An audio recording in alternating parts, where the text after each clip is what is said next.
प्रकृतिवाद और विद्यालय को देखें तो रूसो ऐसे शिक्षाविद विद्यालय की कोई आवश्यकता ही नहीं समझते, बल्कि यूं कहे तो प्रकृति की गोद को ही विद्यालय मान लेते हैं और इस प्रकृति को ही शिक्षक शिक्षिका और मानव की प्रकृति को वे महत्व देते हैं। प्रकृतिवादी विद्यालय की आवश्यकता का अनुभव करते हैं, लेकिन किसी औपचारिक विद्यालय को आवश्यक ही नहीं समझते हैं।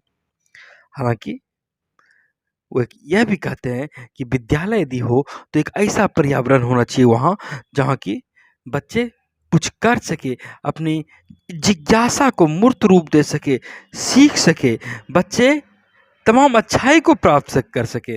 और विद्यालय एक ऐसा स्थान होना चाहिए जहाँ की उसे अपना स्वाभाविक विकास करने के लिए तमाम प्रकार की स्वतंत्रता का वातावरण मिले।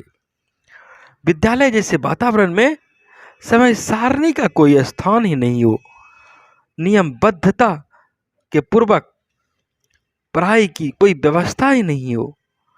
वे कहते हैं कि समय तो प्रकृति ही निर्धारित करती है।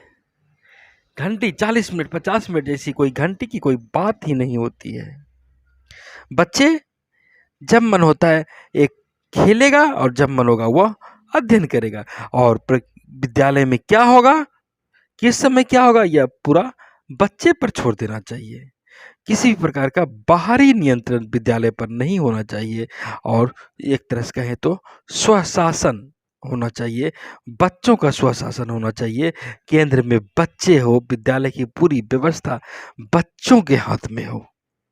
और यह भी समझ लें कि प्रकृतिवादी को एजुकेशन की बात करते हैं, सह शिक्षा का समर्थन करते हैं और प्रकृतिवादी किसी भी प्रकार की विद्यालय में परीक्षाओं की बात नहीं करती है, परीक्षाओं को वे विरोध करते हैं।